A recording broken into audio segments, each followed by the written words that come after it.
Iku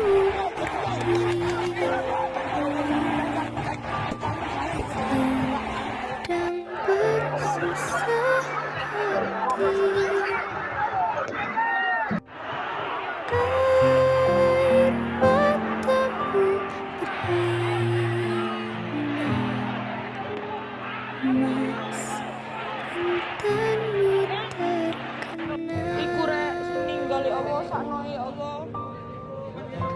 Ya Allah, berapa orang itu? Hutan, gunung, sawah, Ini tadi lautan, simpanan kekayaan. Iku sing ikut yang geletak rek durung sing nek jero. Kini ibu sedang susah. Hai Bung, salam pencerahan. Kembali bersama saya Reza Watimena di kanal Rumah Filsafat, membangun dunia yang sadar dan bernalar sehat. Itulah moto kanal ini. Tema pembahasan kita kali ini adalah tragedi Kanjuruhan. Semoga bisa memberikan pencerahan. Kulihat ibu berdiri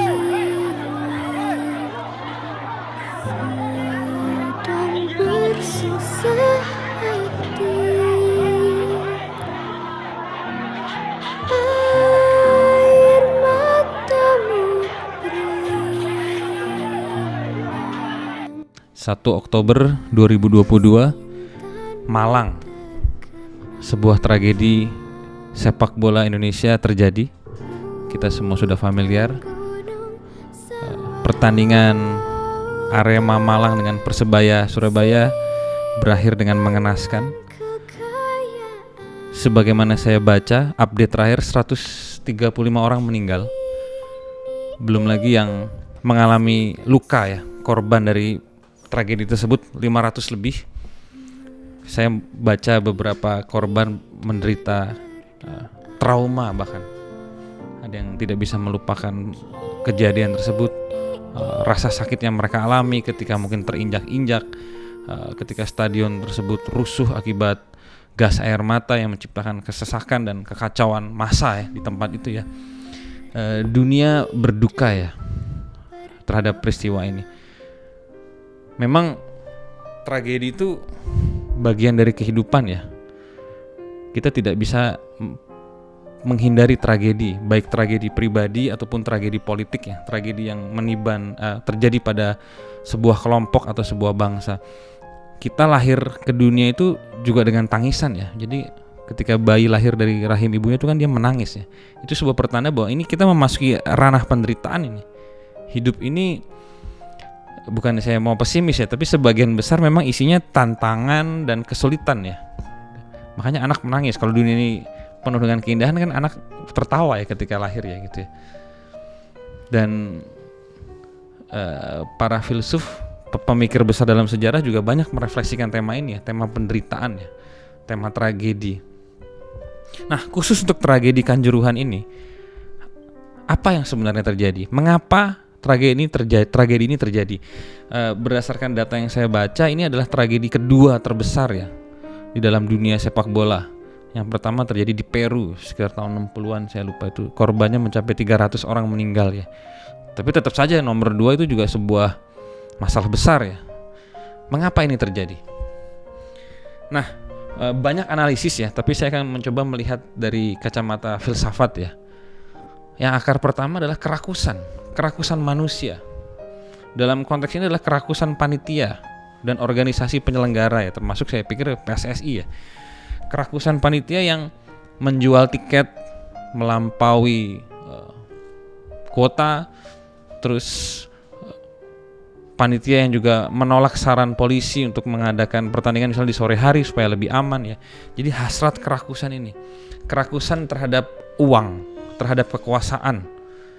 Dalam cara berpikir yang lebih luas, kita hidup di dunia kapitalistik memang, di mana uang dan modal itu menjadi ukuran bagi hidup manusia. Maka orang berlomba-lomba memeras hidupnya, bahkan memeras hidup orang lain, melakukan manipulasi, mencuri untuk mencari benda yang kita sebut uang ini ya gitu. Dan kerakusan tadi Kerakusan itu seolah menutupi akal sehat dan nurani kita ya, membuat kita menjadi tidak jernih, dalam cara berpikir, dalam kepekaan nurani. Dalam konteks tragedi Kanjuruhan terjadi adalah krisis komunikasi antara panitia dengan polisi, antara panitia dengan penonton. Krisis komunikasi yang terjadi di berbagai pihak yang menjadi penyelenggara pertandingan sepak bola tersebut. Krisis komunikasi yang lahir dari miskinnya akal sehat. Ketika akal sehat dan nurani dikuasai oleh kerakusan ya, kerakusan akan uang yang lalu dipakai untuk membeli barang-barang untuk menciptakan kenikmatan sesaat yang sesungguhnya berbahaya. Kenikmatan itu kalau diikuti dia akan semakin besar. Dia seperti saya seringkali ngomong seperti minum air garam ya, atau minum air laut ya, semakin diminum semakin haus ya. Ini seperti lingkaran setan ya. Lebih dalam lagi, ini mungkin gejala global ya.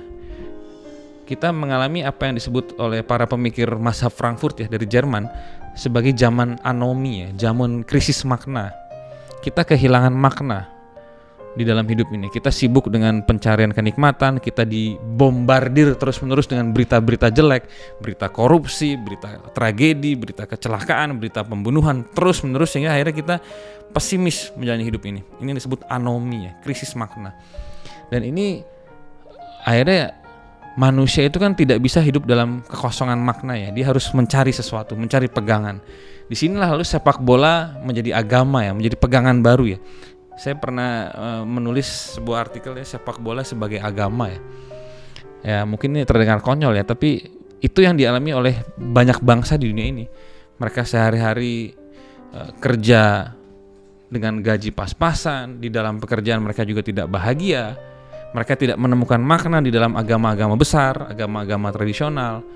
Mereka mengalami krisis makna dalam hidup mereka. Maka pelarian mereka hanya satu, cari hiburan. Dan hiburan yang paling mungkin adalah sepak bola.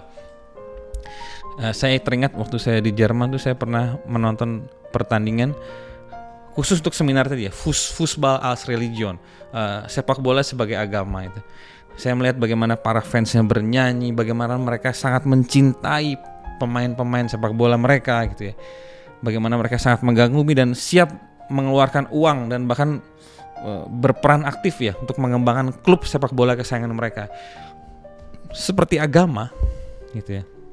Jadi di tengah zaman krisis makna ini kita menjadikan sepak bola sebagai agama dan pemain-pemain sepak bola besar itu ya seperti Cristiano Ronaldo, Lionel Messi kita jadikan sebagai nabi-nabi sepak bola baru ya. Kita puja dengan ada yang disembah, bahkan ada yang membuat sekte pemujaan Cristiano Ronaldo gitu ya. Saya temukan beberapa itu. Nah ini semua terjadi karena itu tadi. Kita mengalami krisis makna dan kita mencari pegangan. Pegangan yang mungkin adalah ya salah satunya sepak bola. Nah lebih mendalam lagi ya, saya ngomong sebuah gejala zaman ya. Krisis makna ini terjadi karena kita mengalami krisis spiritualitas ya. Nah spiritualitas ini bukan agama ya, dia sesuatu yang sangat mendasar, yakni pemahaman tentang siapa diri kita yang sebenarnya. Dunia pendidikan kita, dunia politik kita tidak pernah mengajarkan spiritualitas, yang diajarkan adalah agama. Nah masalah dengan agama adalah agama mengajarkan kebenaran mutlak. Dan agama seringkali mengkotak-kotakan orang itu ya. Agama A, agama B, dan seringkali lalu apalagi menjelang tahun-tahun politik ya, ini dimainkan ya. Dimainkan dengan isu-isu perpecahan dan akhirnya melahirkan konflik. Tidak pernah kita sungguh mendalami spiritualitas, mendalami siapa diri kita yang sebenarnya. Ini bukan hanya gejala di Indonesia, ini gejala global sebenarnya. Dunia ini menjadi semakin materialistik, semakin rakus, fokus pada uang, kenikmatan-kenikmatan material, tapi kehilangan dirinya sendiri, kehilangan jiwanya, dan akhirnya mengalami krisis makna. Makanya nggak heran di dunia yang semakin canggih ini, di mana kenikmatan badan itu begitu mudah didapatkan, mau makan tinggal pesen makanan online, mau beli celana tinggal pesan online, mau cari jodoh online, semuanya serba online dan cepat. Banyak orang justru merasa depresi, stres, bunuh diri, kehilangan makna, menderita hidupnya di tengah kemudahan hidupnya. Ini kan paradoks ya. Hidup yang semakin mudah dengan teknologi, tapi kita justru banyak orang yang menderita Mungkin teman-teman sendiri mengalaminya gitu ya. Saya pun beberapa kali mengalaminya. Saya dilingkupi dengan fasilitas yang begitu memudahkan hidup saya, tapi saya merasa tidak bahagia. Persis karena krisis spiritualitas yang terjadi ini gitu ya. Jadi tragedi Kanjuruhan tidak bisa hanya kita pahami bahwa ini adalah tragedi kecil yang terjadi di Malang yang memakan korban berapa ratus jiwa. Ini adalah gejala dari krisis zaman kita ya, krisis spiritualitas dan krisis makna tadi. Nah, pertanyaan berikutnya kan, apa yang bisa kita perbuat lalu supaya tragedi ini tidak terjadi lagi, supaya kita bisa mengambil pelajaran dari tragedi ini, supaya tragedi yang memakan korban dan menciptakan trauma di dunia sepak bola Indonesia ini bisa menjadi bahan pelajaran buat kita untuk kedepannya. Yang pertama adalah kita harus menjaga jarak terhadap kerakusan ya, greed ya, kerakusan. Kerakusan adalah ketika orang mendapatkan sesuatu dan dia ingin lagi karena dia memperoleh kenikmatan di situ. Kalau kita tidak rakus, kita mendapatkan kenikmatan, lalu kita bilang cukup. Misalnya makan, saya makan enak, saya cukup dah. Tapi kalau rakus, saya makan enak karena ini enak, saya kejar terus, akhirnya saya kolesterol, saya overweight, saya kena penyakit jantung segala macam, sakit mah mungkin kebanyakan makan. Itu ciri kerakusan. Ketika kenikmatan itu ingin diulang dan akhirnya bermuara pada petaka, pada penderitaan. Jadi kerakusan itu bermuara pada penderitaan. Ini yang harus kita sungguh sadari ya, pemahaman ini. Dan kerakusan itu berbagai macam, tidak hanya pada uang, pada makanan, pada seks misalnya, pada gadget, pada hobi. Misalnya kita punya hobi yang membuat kita ketagihan, ya, kecanduan. Kita harus belajar mengendalikan kerakusan kita. Sekali lagi, saya tidak menolak kenikmatan, tapi kenikmatan itu harus ditempatkan pada proporsinya, pada jumlah yang moderat, yang tepat gitu ya. Dan ingat, pemuasan atas kerakusan akan bermuara pada penderitaan. Kita harus sungguh sadar ini ya. Apapun profesi kita mau jadi guru, mau jadi petani, mau jadi bisnismen, mau jadi pejabat, ketika kita mulai rakus, kita harus mulai sadar, saya mulai rakus nih.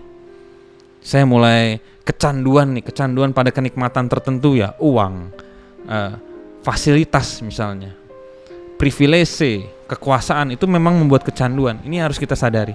Ketika muncul kecanduan, kita harus stop. Yang kedua adalah kita harus melakukan kritik terhadap kapitalisme global ya. Nah, sepak bola ini kan sebuah seni sebenarnya, olahraga yang sangat dekat dengan seni ya. Saya juga senang melihat pemain sepak bola itu menggiring bola, dia menggocek, dia menendang. Itu sebuah karya seni ya. Nah, di dalam era kapitalisme, sepak bola menjadi industri. Dia diperas untuk uang. Nah, yang terjadi adalah sekarang ini ya terjadi kerakusan, manipulasi yang bermuara pada bencana. Jadi kita harus mengkritik kapitalisme di dalam sepak bola ya. Bahwa sepak bola menjadi industri itu oke, tapi jangan sampai sepak bola kehilangan kodrat utamanya ya, sebagai olahraga yang sangat dekat dengan seni ya gitu. Bukan tempat untuk memeras harta, memeras uang, kembali pada kerakusan poin sebelumnya itu gitu. Dan yang ketiga adalah kita harus belajar untuk tadi masalah komunikasi ya. Tadi saya bilang di dalam tragedi ini kerakusan menutupi akal sehat dan membuat para penyelenggaranya tidak mampu berkomunikasi dengan baik ya. Maka kita perlu untuk belajar berkomunikasi dengan rasional. Di sini filsafat Jürgen Habermas ya, seorang pemikir Jerman, kiranya bisa memberikan banyak inspirasi ya. Bagaimana dalam komunikasi itu kita harus mematuhi klaim kebenaran, klaim kejujuran, klaim ketulusan, dan klaim komprehensibilitas ya. Jadi kalau ngomong itu kita harus memastikan bahwa omongan kita tuh benar, sesuai dengan fakta. Bahwa apa yang kita omongin itu sesuai dengan maksud kita, berarti ada kejujuran di dalamnya. Kalau kita ngomong itu harus jelas bahwa bahasa yang kita gunakan itu bisa ditangkap oleh pendengar kita. Nah, dengan pola komunikasi semacam ini, tentu saja ya Habermas merumuskannya dengan cara yang jauh lebih komprehensif, tapi kira-kira rohnya itu ya, menjamin sebuah komunikasi yang baik. Kita bisa menghindari berbagai masalah.